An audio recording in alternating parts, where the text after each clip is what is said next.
आज हम पढ़ रहे हैं सॉर्टिंग एल्गोरिदम और उसमें क्विक सॉर्ट के हवाले से। क्विक सॉर्ट जो है बहुत ही इम्पोर्टेंट सॉर्टिंग एल्गोरिदम है जो एग्ज़ाम के पॉइंट ऑफ व्यू से एग्जामिनर को बड़ा पसंद है। दे लाइक इट और इसमें से क्वेश्चंस को बनाते हैं लोग। बट इसमें से क्वेश्चन किस तरह का आ सकता है, क्या चीज़ें इसमें नोट करने की ज़रूरत है, तो वो मैं आपको बता देता हूँ। सबसे पहले देखें कि कोई आपको एक एरे मिल सकता है। ये एक एरे है। अब इस सॉर्टिंग एल्गोरिदम से किसी भी एरे को सॉर्ट करने का मेथड ये होता है कि आप एक पाइवट सेलेक्ट करते हैं। वो पाइवट आप रैंडम कर सकते हो, मिनिमम नंबर कर सकते हो, मैक्सिमम नंबर कर सकते हो, कोई भी आप कोड कर सकते हो जिससे आप ये चीज़ सेलेक्ट कर सकते हो। हम रैंडमली वैसे ही, क्योंकि ये अनसॉर्टेड है, हम पहला एलिमेंट ले लेते हैं। अब फर्स्ट एलिमेंट है 14। अब 14 है पिवट और ये आ जाएगा आपके मिड में। अब जो 14 से छोटे एलिमेंट होंगे इस एरे के, वो उसके लेफ्ट में आ जाएंगे और जो बड़े होंगे वो उसके राइट में आ जाएंगे।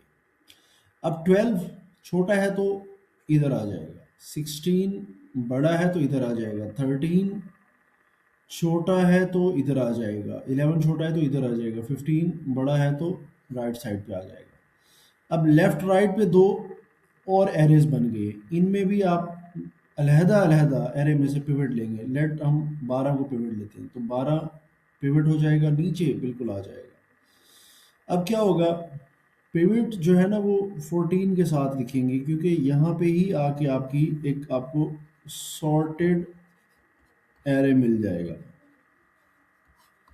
तो आपने इसको पिवट लिया, 13 इज ग्रेटर देन 12 तो ये उसके राइट में आ जाएगा, 11 इज स्मॉलर देन 12 तो ये उसके लेफ्ट में आ जाएगा। अब ये चूंकि इस तरफ आते हैं तो ये दो हैं तो फर्स्ट को हम पिवट लेते हैं, पिवट नीचे नीचे आ जाएंगे। 15 इज स्मॉलर देन पिवट तो ये लेफ्ट में आ जाएगा। अब 11 इज सिंगल तो ये पिवट ही यही होगा, नीचे आ जाएगा। 13 भी पिवट होगा और इसके साथ कोई एलिमेंट नहीं है तो ये 13 पिवट पोजीशन पे। इसी तरह 15। अब ये आपकी जो एरे है ये फाइनल एरे सॉर्टेड एरे है, ये सॉर्टेड एरे है। अब हम बात करते हैं इसकी टाइम कम्प्लेक्सिटी की। टाइम कम्प्लेक्सिटी इसका जो बेस्ट और एवरेज केस है वो है n log of n, n log of n, क्योंकि ये डिवाइड एंड क्वेंकर के प्रिंसिपल को फॉलो करता है। इसमें आप डिवाइड करते हो एरे को, तो इसी वजह से ये कहीं ना कहीं जाके log of n, n log of n में आपको टाइम कम्प्लेक्सिटी देता है। बट इन केस आपने इसमें से पिवट ऐसा एलिमेंट लिया, मसलन 16 ले लिया, रैंडमली ले लिया। अब 16 इज अ मैक्सिमम नंबर, सारे एलिमेंट इसके क्या आए होंगे, लेफ्ट पे आ जाएंगे। तो इस स्टेप का कोई फायदा नहीं हुआ। इसी वजह से अगर आप एक्सट्रीम यानी मैक्सिमम या मिनिमम एलिमेंट को चूज करेंगे तो वो worst time complexity n square में आपको टाइम कम्प्लेक्सिटी देगा। ये इसका यूँ समझने के सॉल्यूशन है।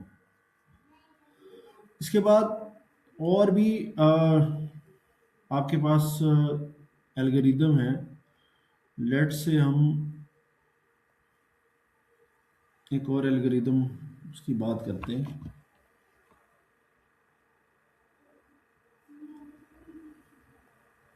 ये पिक्चर क्यों नहीं आ रही, ये आ गई।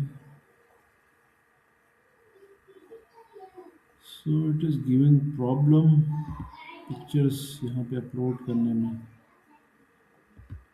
तो इसको हम सॉर्ट आउट करके फिर वीडियो बनाते हैं।